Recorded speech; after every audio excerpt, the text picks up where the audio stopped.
The first time I heard my own voice coming from the bathroom, I thought I was losing my mind. It wasn't an echo. It wasn't a dream. It wasn't even close to human. It was me. Down to the breathing, the tone, the tired way I say my own name. But here's the part one can't explain. I was in the living room, alone. And the thing speaking was standing behind the shower curtain. I moved into that apartment during the rainiest week of the year. Constant downpour against the windows, the kind of sound that should calm you, but it never did.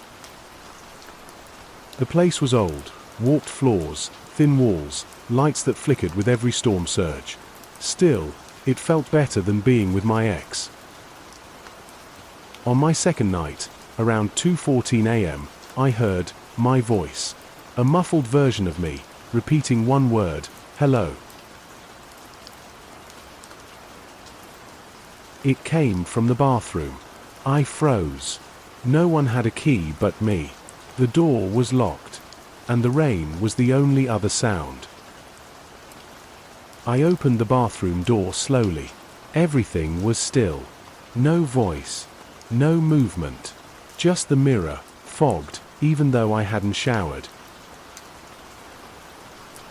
I wiped the glass, and for a split second, my reflection stayed still. I should have run then, but I didn't. I told myself I was stressed, that I'd imagined it, that the rain was messing with the pipes. Anything. By morning, the mirror wasn't foggy. It was wet, like someone had pressed their mouth to the glass and breathed onto it from the other side. A word was traced into the condensation. Listen. Something about the handwriting bothered me. It wasn't mine. It wasn't even human. The letters were too thin, too long, stretching like someone had dragged their fingertip across at the wrong angle. That night, brushing my teeth, I dropped my toothbrush. I bent down to grab it, and my reflection didn't. It stood still, watching me. Then, it smiled. Not a big smile. A tiny one. The kind someone makes when they finally understand something you don't. I stumbled back, hit the wall, and the reflection snapped back into place like it knew it got caught. By night 3, the voice in the bathroom changed. It wasn't repeating words anymore. It was practicing. Repeating sentences in slightly different tones. Don't look at me. Are you listening? Come here. Like a child trying out a new language, I tried drowning it out with TV, with music, with anything. But the voice always slipped through the sound. A whisper under everything. A constant reminder that I wasn't alone. At 3:08 a.m., it said, "Let me out." Calm. Patient. Like it already knew the answer. I grabbed my phone and ran into the hallway. Called my friend Marlon. He didn't answer. Bad storm. Weak signal. But when his voicemail started, I heard my voice. Not his. Mine. Why are you running? You know I can see you. Turn around. I dropped my phone, and from the bathroom behind me, my voice shouted, "Turn around."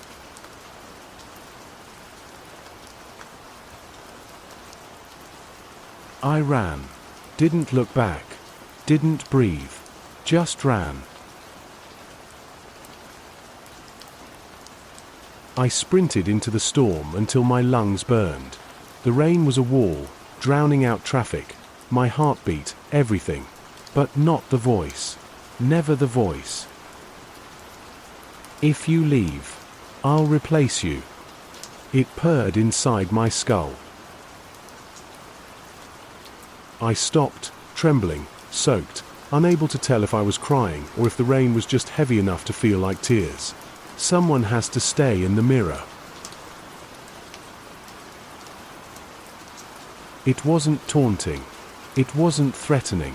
It was telling the truth, its truth. People walked past me, staring like I was insane. Maybe I was. But the voice didn't care. It should be you. At sunrise, I returned to the apartment with the kind of dread that makes your bones ache. The bathroom door was open. Steam filled the hall. The shower curtain was closed. Someone was behind it. Breathing. Slow. Wet. Wrong. My knees nearly buckled. I nudged the curtain with a broom. Something pushed back. I tore the curtain open, but no one was there. Just the mirror. Fogged. Wet. Alive. A new word. Trade.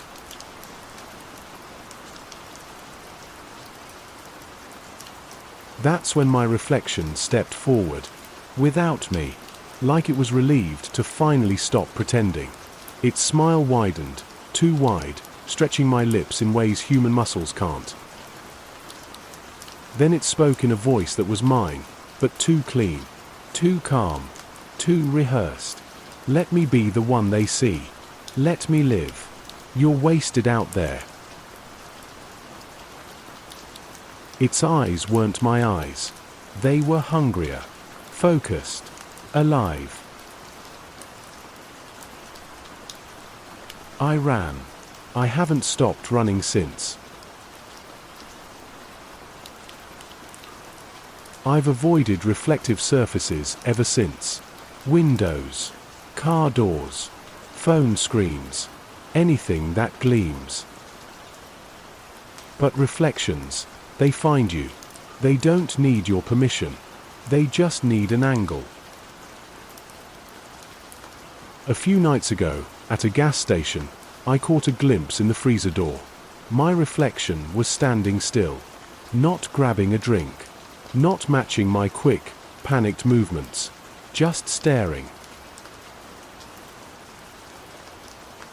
Then its mouth moved, almost. Last night, passing an office building, its tinted windows showed 100 copies of myself at once. Every one of them smiling. Every one of them waiting. And one, in the center, lifted its hand and waved. So if you ever hear your voice coming from another room, don't answer. Don't look. Don't breathe. Because once it learns your voice, it learns you. And once it learns you, it wants out. You've just heard another story from Bloody Chapter. If your heartbeat hasn't stopped yet, you're one of the lucky ones. Like, share, and subscribe for more stories that haunt the mind long after the sound fades.